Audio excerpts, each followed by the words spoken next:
Hey guys, it's Tom here, and I got something a little different today. We are outside. I had to get out of the office for a little bit just because you spend so much time in a dark room with no fresh air, and you can't, get any vitamin D, and you're sitting on your butt and you're just tapping on your keyboard and scrolling your Kensington trackball, and I don't know, it's not natural. So what is natural is being outside, and I figured we could record some ambience today and also record some dialogue that we can process using different noise reduction. You can hear waterfall in the background. This is McDowell Creek Falls, and this is in Lynn County, Oregon, or Oregon if you've never been to the state. And so let's go down there and check it out.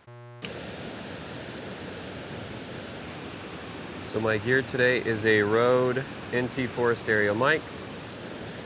That's going into a Zoom F6. And I've got a trusty, crappy Sennheiser G3 wireless right here. So I'm just going to roll on some ambience for a few minutes.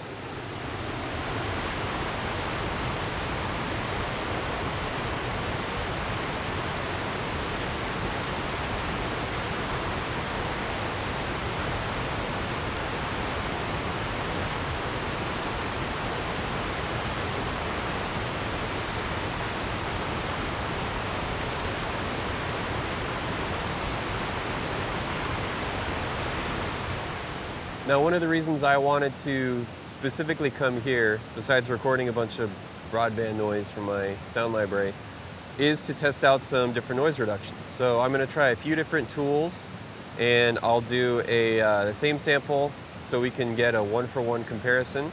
This is a broadband noise reduction test. I will now be quiet so we can hear any artifacts in the background noise. As you can hear, there is a giant waterfall about, I'd say 25 feet behind me. So this is a great test for broadband noise reduction on a lavalier microphone. This is a broadband noise reduction test. I will now be quiet so we can hear any artifacts in the background noise.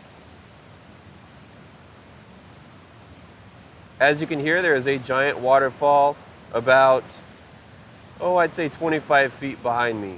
So this is a great test for broadband noise reduction on a lavalier microphone. This is a broadband noise reduction test. I will now be quiet so we can hear any artifacts in the background noise. As you can hear, there is a giant waterfall about, I'd say 25 feet behind me. So this is a great test for broadband noise reduction on a lavalier microphone. This is a broadband noise reduction test. I will now be quiet so we can hear any artifacts in the background noise. As you can hear, there is a giant waterfall about, I'd say 25 feet behind me. So this is a great test for broadband noise reduction on a lavalier microphone. This is a broadband noise reduction test. I will now be quiet so we can hear any artifacts in the background noise. As you can hear, there is a giant waterfall about, I'd say 25 feet behind me. So this is a great test for broadband noise reduction on a lavalier microphone. Now, even though this is only about 25 pounds of gear, and I've hiked this trail probably a couple hundred times, it's really hard when you don't have any hands-free and you've got some extra weight on you. Now, speaking of extra weight, I have not been going to the gym, and so half of the reason for doing this is to try and add a little physical activity to my work. I guess we can call this a sound hike.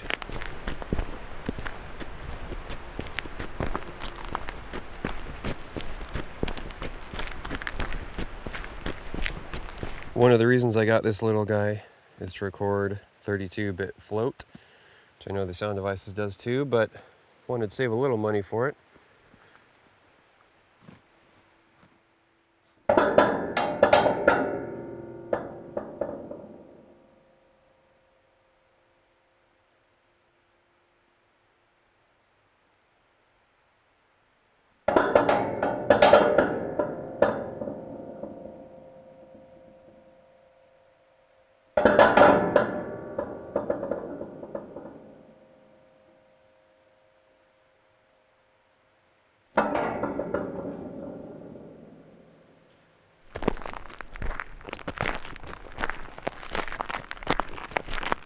So I'm walking, and there's this.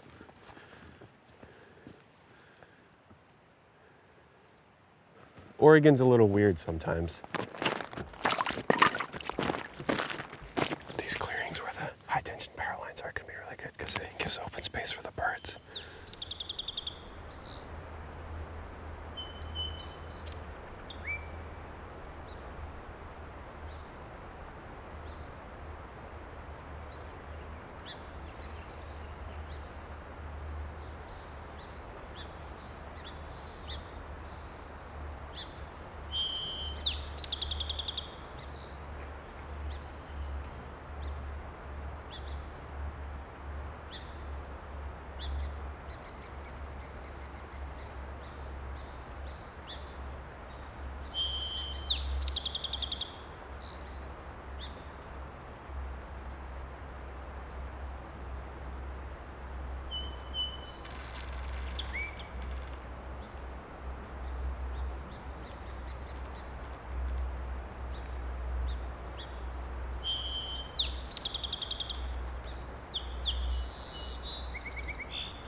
thank you guys for checking this out.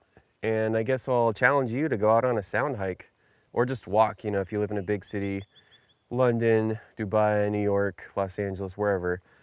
It might take you 2 hours to get out to a place that's quiet enough to record nature stuff, but record your neighborhood, record where you live, get out, add to your sound library. Someday a project will come along that needs those specific sounds, and they'll also become kind of part of your memories that you make, where you're like, oh yeah, I remember hiking out to the top of that mountain and recording chipmunks, or I remember recording the buses going by downtown. It's nice to add a little bit of variety versus just sitting in front of Pro Tools and playing with faders and a keyboard all day.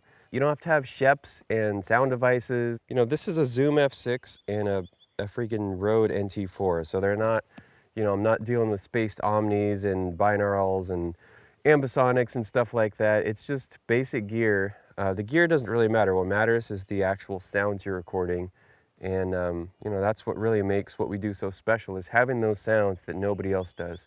So take your mics, take your recorder, get outside, go on a sound hike, and record some sounds that nobody else has. Take care, guys.